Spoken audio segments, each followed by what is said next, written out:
नमस्कार, स्वागत है आप सभी का। आप देख रहे हैं आज तक। आपके साथ मैं हूं राजीव ढोंडियाल। संजय राउत की मुसीबतें कम होने का नाम नहीं ले रहे हैं और इस वक्त की बड़ी खबर आपको दे दें। ईडी ने 8 दिन की रिमांड मांगी है संजय राउत की।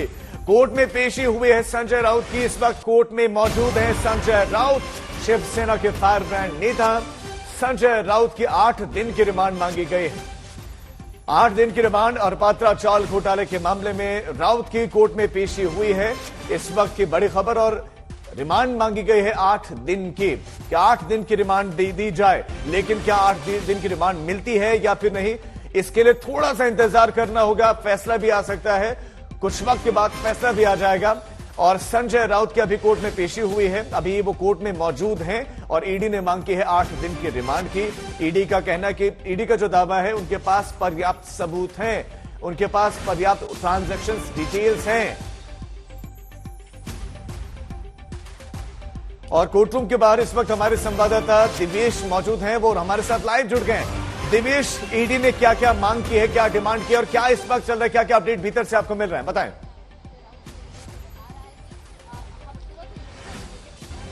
राजीव, आपको बता दें, ईडी के जो पब्लिक प्रोसिक्यूटर हैं हितेन वेनेगांवकर, उन्होंने कोर्ट को बताया है कि न सिर्फ पात्रा चावल घोटाले से आए पैसे को संजय राउत ने इस्तेमाल किया जमीन खरीदने के लिए, फ्लैट खरीदने के लिए, पर उसके अलावा प्रवीण राउत जो मुख्य आरोपी हैं, वो हर महीने 2 लाख रुपए देते थे संजय राउत को। इसके अलावा प्रवीण राउत उनके ट्रैवल के खर्चे उठाते थे, उनको कहीं घूमने फिरने जाना होता था उसका खर्चा उठाते थे, टिकट निकाल कर देते थे, होटल बुकिंग करते थे, ये सारे खर्चे वो उठाते थे। और ये सारे खर्च जो वो करते थे वो उसी पैसे से करते थे जो पैसा पात्रा चावल स्कैम के बाद उनके पास आया था।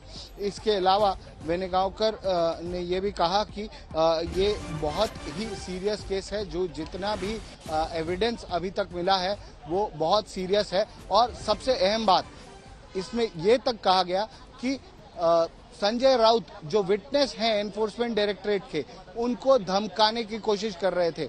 उन्होंने विटनेसेस को धमकाया था, जिन्होंने उन्हें जमीन बेची थी अलीबाग में, उन्हें धमकाया गया था। इसके अलावा स्वप्ना पाटकर जो कि इस केस में एक अहम विटनेस हैं और जो अलीबाग में जमीन खरीदी गई थी उसकी जॉइंट ओनर भी हैं, उन्होंने ये बताया कि 15 जुलाई को उन्हें रेप और जान से मारने की धमकी वाला एक पत्र मिला और ये भी कहा गया कि ईडी को दिया हुआ स्टेटमेंट वापस लो, नहीं तो तुम्हारे साथ बहुत बुरा होगा। इसके बाद एक पुलिस केस रजिस्टर की गई और एक नॉन कॉग्निजेबल ऑफेंस इस मामले में रजिस्टर की गई है। मुंबई पुलिस ने इस केस को दिवेश, हम आपके पास लौटेंगे और अपडेट्स के लिए, लेकिन इस वक्त ये बड़ी खबर आपको देते हैं कि संजय राउत कोर्ट में मौजूद हैं और अभी जो दलीलें हैं वो रखी जा रही हैं। लेकिन इस बीच में उद्धव ठाकरे वो हमलावर हुए, वो हमलावर नजर आए बीजेपी पर, केंद्र सरकार पर, और कहा कि वक्त तो बदलता है और वक्त हमारा भी आएगा, लेकिन जब हमारा वक्त आएगा तो सोचिएगा आपका क्या होगा। और संजय राउत पर उन्होंने कहा कि वो लड़ेंगे, बाला साहेब के असली सैनिक हैं, जो झुकने वाले हैं वो तो चलेंगे। लेकिन क्या कहा उद्धव ठाकरे ने, आपको सुनाते हैं। जो भी कल कुछ भाषण दिया है, क्या उसमें आपको प्रजातंत्र दिखाई दे रहा है? सिर्फ एक ही पार्टी, मतलब उनकी जो पार्टी है वही रहनी चाहिए और वही रहेगी, और बाकी सारे पार्टी, जितनी सारे पक्ष हैं, सारी पार्टियां हैं, वो खत्म हो जाएगी। आज तक हम मानते थे कि ये शतरंज, यानी कि मराठी में कहते बुद्धिबल, तो इसमें शतरंज नहीं है, बुद्धि का कोई ठिकाना नहीं है, सिर्फ बल वापरले जाते हैं, शक्ति का उपयोग किया जा रहा है।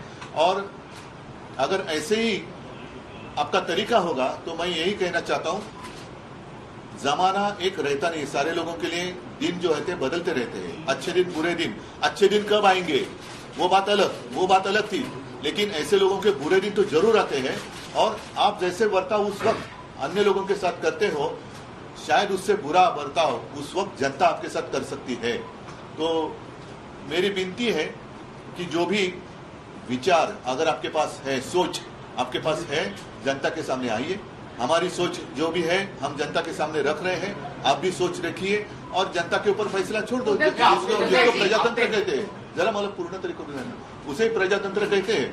ये अगर आप ईडी, इनकम टैक्स, सीबीआई, तो फिर प्रजातंत्र कहाँ रहा? जितने हमारे सारे लोग गए हैं, मैंने कहा कि वो तो गए, उनके हमाम में गए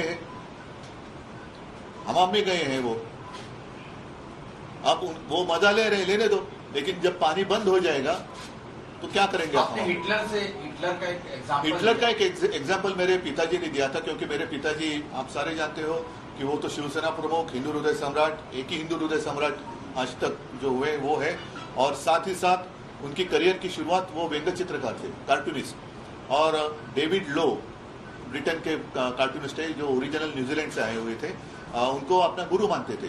तो उन्होंने, मेरे पिताजी ने कहा था, मुझे भी कहा था, और शायद मैं मानता हूँ कि पब्लिकली भी कहा था कि जब सेकेंड वर्ल्ड वॉर चल रहा था तो हिटलर एक समय ऐसे आया था कि उस वक्त लग रहा था कि शायद हिटलर जीत जाएगा, पूरी दुनिया को अपने कब्जे में ले लेगा। तो उस वक्त डेविड लो मतलब हिटलर बॉम्ब डालता था और डेविड लो एक कार्टून निकालता था, और वो कार्टून का जो एक परिणाम हुआ करता था वो बॉम्ब से भी ज्यादा होता था। और ऐसे कहा जाता है कि हिटलर ने उस वक्त अपने सारे लोगों को कहा था कि ये व्यक्ति है कौन, है कहाँ, इसे लेके आओ, जिंदा या मुर्दा जैसे है उसे लेके आओ।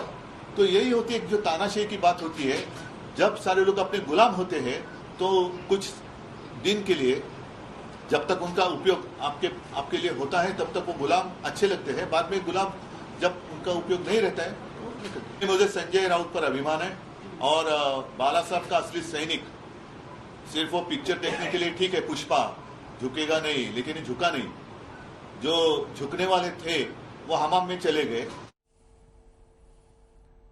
शिवसेना नेता संजय राउत के खिलाफ ईडी ने जिस इल्जाम की रोशनी में शिकंजा कसा है वो मामला मुंबई के गोरेगांव इलाके में पात्रा चाल से जुड़ा हुआ है, जो Maharashtra housing and area development authority का भूखंड है। गिरफ्तारी की सबसे बड़ी वजह तो यही सामने आ रही है कि सांसद संजय राउत केंद्रीय जांच एजेंसी के साथ सहयोग नहीं कर रहे थे।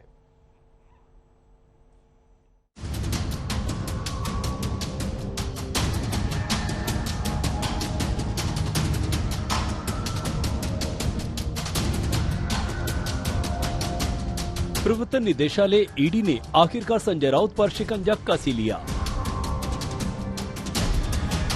ईडी ने संजय को पीएमएलए के तहत गिरफ्तार किया। संजय राउत के घर से ईडी को 11.50 लाख रुपए कैश भी मिले। केंद्रीय जांच एजेंसी का एक सियासी नेता पर हाथ डालने का मतलब तो यही था कि सियासी ड्रामा होना, और वो हुआ भी। फिर चाहे वो खिड़की से झांकना हो या फिर घर से निकलकर अपना गमछा हवा में लहराना, या फिर गिरफ्तारी से पहले वो मां का आरती उतारना, ये सब कुछ सियासी था। और ऐसे में उनका बयान भी सियासत से पूरी तरह से सराबोर नजर आया। मेरे खिलाफ जिस प्रकार से झूठी कार्रवाई, झूठे कागज, झूठे एविडेंस लोगों को मार मार कर पीट पीट कर बनाए जा रहे हैं, ये सिर्फ महाराष्ट्र को कमजोर करने के लिए, शिवसेना को कमजोर करने के लिए। लेकिन शिवसेना कमजोर नहीं होगी, महाराष्ट्र कमजोर नहीं होगा। दूसरी बात, संजय राउत झुकेगा नहीं, ना पार्टी छोड़ेगा, ना शिवसेना छोड़ेगा। पेड़े वाटा महाराष्ट्र कमजोर होतो है, पेड़े वाटा पेड़े, बरं का, महाराष्ट्रावर हल्ले होत आहेत, पेड़े वाटा। अरे बेशरम लोक आहेत तुम्ही, लाज वाटली पाहिजे तुम्हाला। आणि शिवसेना इतकी कमजोर नाहीये, खरी शिवसेना काय आहे हे आज तुम्ही पाहताय। यानी संजय राउत का दावा है कि केंद्रीय जांच एजेंसी ने उन पर जो भी इल्जाम गढ़े वो सब के सब झूठे हैं और सबूत भी सही नहीं है। रविवार की शाम से ही केंद्रीय जांच एजेंसी यानी ईडी और संजय राउत के बीच हूत तू वाला खेल शुरू हो गया था। खबर फैलने के बाद भारी संख्या में समर्थक संजय राउत के घर के बाहर जमा हो गए। यहाँ तक कि ईडी की टीम का रास्ता ही रोक लिया गया। हालांकि पुलिस को पसीना बहाना पड़ा, लेकिन समर्थकों की भीड़ को वहाँ से हटा दिया गया। और देर रात तक जो इंटेरोगेशन और पूछताछ चला, उसके बाद उनको थोड़ा समय आराम के लिए भी मिला। लेकिन जैसे कि मैंने पहले भी बताया था, अगर उन्हें कुछ और डिटेल्स निकालनी है तो समय अभी थोड़ा कम है। कि साफ तौर पर एनफोर्समेंट डायरेक्टरेट के वरिष्ठ अधिकारी खास करके जो दिल्ली से भी आए हैं, वो कोर्ट में उनकी दलीलों में एडिशनल कस्टडी जरूर मांगेंगे। उधर प्रवर्तन निदेशालय का ये आरोप था कि संजय राउत जांच में सहयोग नहीं कर रहे। सामने आई जानकारी कहती है कि जब संजय राउत से जांच एजेंसी ने अपने साथ ईडी ऑफिस चलने को कहा तो उन्होंने सांसद होने का हवाला दिया और 7 अगस्त तक का समय मांगा। छापेमारी के वक्त संजय राउत ने सफाई दी थी कि एक जिम्मेदार सांसद के रूप में संसद सत्र में भाग लेना है, और इसलिए वो 20 और 27 तारीख को ईडी के सामने पेश नहीं हुए। मामला एक सियासी कद्दावर नेता का था और कार्रवाई कर रही थी एक केंद्रीय जांच एजेंसी। ऐसे में सियासत को भी अपनी रोटी सेकने का मौका मिल ही गया। बीजेपी के खिलाफ वो बोलते रहते हैं, बीजेपी के सामने डर के मारे सर नहीं झुकाई। बस यही इनका एक ही गलती है, एक ही अपराध मान सकते हैं आप। यही इनकी साजिश है कि हिंदुस्तान में कहीं भी विपक्ष पार्टियां कोई राज नहीं कर पाए। यही नापाक इरादे को सामने रखकर बॉडी लैंग्वेज देखिए, उससे लगता नहीं है किस तरह से मफलर निकाल करके ये सब कर रहे हैं और इस तरह से कह रहे हैं कि हाँ मैं शिवसेना नहीं छोड़ूंगा। मानो ये इसलिए दबाव बन रहा है। ये वो पूरी तरह से दोषी है और ये जांच आज से नहीं चल रही है, लंबे समय से जांच चल रही है। कई कार्रवाई हुई, कई बार पूछताछ हुई है और मेरे ख्याल में कोई भी जांच एजेंसी जब किसी को हिरासत में गिरफ्तार करती है तो कुछ ना कुछ होता है। सवाल उठता है कि आखिर ईडी को संजय राउत को गिरफ्तार क्यों करना पड़ा। ईडी के आरोप, गुरु आशीष कंस्ट्रक्शन ने माडा को गुमराह किया और बिना फ्लैट बनाए ही जमीन बिल्डरों को 901.79 करोड़ रुपए में बेच दी। गुरु आशीष कंस्ट्रक्शन ने मीडोस नाम से एक प्रोजेक्ट शुरू किया और खरीदारों से फ्लैट के लिए 138 करोड़ रुपए जुटाए। जांच में सामने आया कि कंस्ट्रक्शन कंपनी ने गैर कानूनी तरीके से 1034.79 करोड़ रुपए से ज्यादा की कमाई की। कंस्ट्रक्शन कंपनी ने गैर कानूनी तरीके से कमाई रकम को अपने सहयोगियों को ट्रांसफर किए। ईडी के मुताबिक गुरु आशीष कंस्ट्रक्शन प्राइवेट लिमिटेड असल में HDIL की सिस्टर कंपनी है। जांच में ये भी सामने आया कि HDIL ने करीब 100 करोड़ रुपए प्रवीण राउत के खाते में जमा कराए थे। 2010 में प्रवीण राउत की पत्नी माधुरी ने संजय राउत की पत्नी वर्षा राउत के खाते में 83 लाख रुपए ट्रांसफर किए थे। उस रकम से वर्षा राउत ने दादर में एक फ्लैट खरीदा। ईडी की जांच शुरू होने के बाद वर्षा राउत ने माधुरी राउत के खाते में 55 लाख रुपए भेजे। ईडी के मुताबिक प्रवीण राउत ने राकेश वधावन और सारंग वधावन के साथ मिलकर 1000 करोड़ रुपए से ज्यादा की हेराफेरी की है। और बड़ी खबर इस वक्त मिल रही है। बड़ी खबर यह है कि फैसला पढ़ा जा रहा है, यानी कि अब से कुछ देर बाद यह स्पष्ट हो जाएगा कि संजय राउत को अगर रिमांड मिलती है तो कितने दिनों की रिमांड मिलती है। संजय राउत की रिमांड कितने दिन की मिलती है, तो रिमांड का ऑर्डर पढ़ा जा रहा है। यही इस वक्त की बड़ी खबर है। हमारे संवाददाता दिव्येश वहां से हमारे साथ जुड़ गए। दिव्येश, क्या जानकारी मिल रही है, कितने दिन की रिमांड?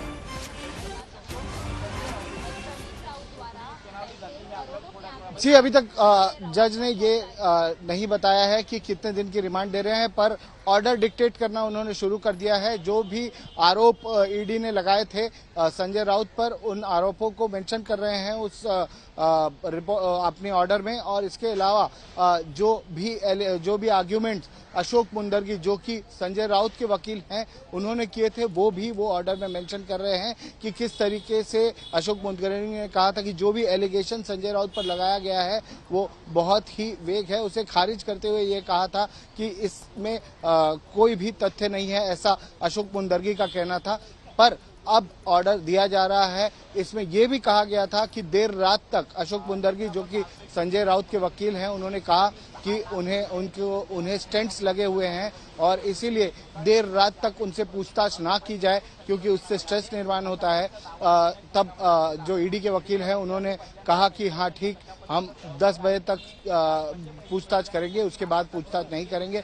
इसके अलावा वकीलों को साथ रखने का भी एक एप्लीकेशन अशोक मुंदरगी ने किया और उसके लिए भी ईडी के वकील ने कहा कि वो वकील अलाउ करेंगे, वकील को ईडी के दफ्तर में रहने देंगे और सवेरे 8:30 से 9:30 बजे तक संजय राउत अपने वकील से मिल सकते हैं, उनसे बातचीत भी कर सकते हैं जब वो कस्टडी में रहेंगे। तो इसका मतलब ये साफ हो गया कि संजय राउत अब रिमांड में जा रहे हैं, उनकी कस्टडी होगी। जज उन्हें कस्टडी में भेजेंगे, ईडी की कस्टडी में भेजेंगे, पर कितने दिन के लिए भेजे जाते हैं उसका अभी तक ऑर्डर नहीं आया है। 8 दिन की रिमांड ईडी ने मांगी है। अब जज ये निर्णय लेंगे और ऑर्डर पास करेंगे कि कितने दिन की रिमांड के लिए जाना है, क्योंकि अशोक मुंदरगी का ये कहना है कि अगर आप रिमांड में भेजना चाह रहे हैं, उन्हें कस्टडी में भेज रहे हैं, इसका मतलब ये साफ होता है कि वो भी कस्टडी के लिए तैयार हैं, रिमांड के लिए तैयार हैं। वो रिमांड को पूरी तरीके से अपोज नहीं कर रहे हैं और जज ने ऑर्डर पढ़ना अब शुरू कर दिया है। दिवेश, बहुत बड़ी जानकारी आप दे रहे हैं। मैं लौट रहा हूं आपके पास। बड़ी खबर यह कि ऑर्डर पढ़ा जा रहा है और कुछ वक्त के बाद स्पष्ट हो जाएगा कि कितने दिन की रिमांड मिलती है। ईडी को 8 दिन की रिमांड की डिमांड की गई है, मांग की गई है। और अब ऐसा लगता है कि जो संजय राउत के वकील हैं वो भी एक तरीके से पूरी तरह से तैयार हैं और वो भी ये जानते हैं कि रिमांड तो रहेगी, लेकिन कितने दिन की, इसके लिए थोड़ा सा इंतजार करना होगा। दिवेश हमारे साथ है। दिवेश, एक बार जल्दी से ईडी की जो दलीलें रही हैं, जो दावे रहे हैं कोर्ट में, वो क्या क्या रहे हैं? जी, ईडी का ये कहना था कि 1 करोड़ 6 लाख रुपए प्रवीण राउत जो मुख्य आरोपी हैं, जिन्हें पत्राचाल के स्कैम के जो 1034 करोड़ थे उसमें से 100 करोड़ उनके पास आए थे एचजीएल कंपनी से। उन्होंने 1 करोड़ 6 लाख रुपए संजय राउत को ट्रांसफर किए थे या संजय राउत के परिवारजनों को ट्रांसफर किए थे। उससे दादर में एक फ्लैट खरीदा गया था। इसके अलावा 8 जमीनें जो अलीबाग में खरीदी गई उसकी पेमेंट के लिए भी प्रवीण राउत ने ही पैसे दिए थे। और इन जमीनों को किसके नाम पर रजिस्टर किया गया था? संजय राउत की पत्नी वर्षा राउत और स्वप्ना पाटकर के नाम पर रजिस्टर किया गया था। तो यहाँ पर भी प्रवीण राउत से पैसे लिए गए। इसके अलावा प्रवीण राउत हर महीने 2 लाख रुपए संजय राउत को देते थे, ये भी ईडी ने कहा है। हर महीने उन्हें 2 लाख रुपए देते थे। इसके अलावा फ्लाइट की टिकट, उनके हॉलिडे पैकेज। माफी के साथ आपको रोक रहा दिवेश, बड़ी खबर। 4 अगस्त तक ईडी की कस्टडी में संजय राउत। तो 4 अगस्त तक की कस्टडी मिली है ईडी को। हालांकि 8 दिन की मांग की गई थी, लेकिन 4 अगस्त तक अब ईडी की कस्टडी में रहेंगे। और आरोप यह है कि 1 करोड़ 60 लाख, माफ कीजिएगा, 1 करोड़ 6 लाख ट्रांसफर किए गए। जमीनें जो दादर में खरीदी गई, उनके पैसे भी, 8 जमीनों के पैसे भी प्रवीण ने दिए थे। सपना पाटकर और वर्षा के नाम पर ये जमीनें थी और हर महीने 2-2 लाख रुपए दिए जाते थे। हर महीने 2 लाख रुपए संजय राउत को दिए जाते थे। ये ईडी का दावा है। अब 4 अगस्त तक ईडी की कस्टडी में रहेंगे संजय राउत। ये आज की सबसे बड़ी खबर। पत्राचाल घोटाले में संजय राउत अब 4 अगस्त तक ईडी की कस्टडी में रहेंगे। 3 बार समन भेजा गया था ईडी की तरफ से संजय राउत को। 1 बार तो पेश हुए, लेकिन 2 बार वो नहीं गए, 2 बार पेश नहीं हुए। 7 अगस्त तक का हवाला दिया कि संसद चल रहे, नहीं पेश हो सकता, नहीं आ सकता, मैं एक जिम्मेदार सांसद हूं।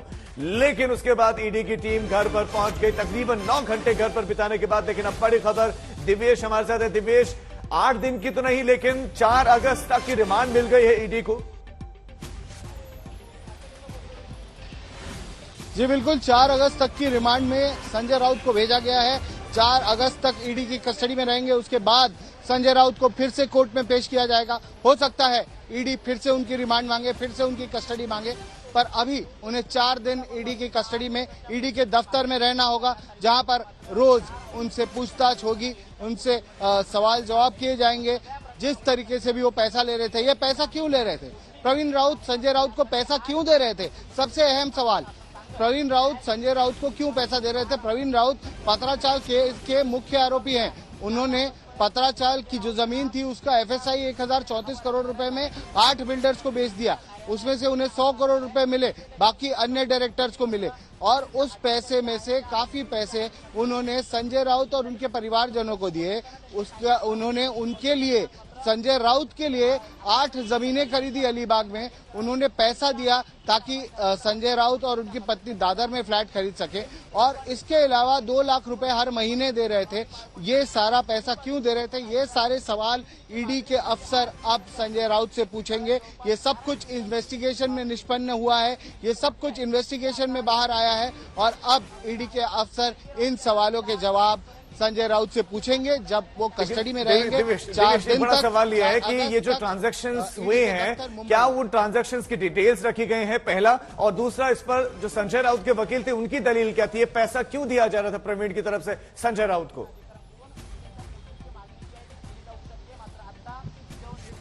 जी, मैं इन्हें 3 पॉइंट में बांटना चाहूंगा। पहला पॉइंट कि जो आपने पूछा सवाल कि ट्रांजैक्शन के डिटेल्स मिले हैं क्या? जी हाँ, ट्रांजैक्शन के डिटेल्स मिले हैं। जो भी ट्रांजैक्शन, जैसे 55 लाख रुपए का एक ट्रांसफर हुआ है माधुरी राउत से वर्षा राउत को, उसके बारे में डिटेल्स मिले हैं। उसके अलावा करीब 51 लाख रुपए का जो ट्रांसफर है उसके बारे में भी डिटेल्स मिले हैं। पश्चिम बंगाल में कैश के साथ कांग्रेस के 3 विधायकों की गिरफ्तारी से हड़कंप मच गया है। कांग्रेस ने बीजेपी पर सरकार गिराने की साजिश का आरोप लगाया है।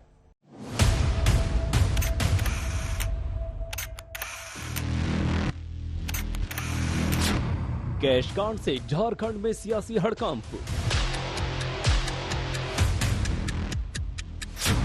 कांग्रेस के 3 विधायक कैश के साथ गिरफ्तार।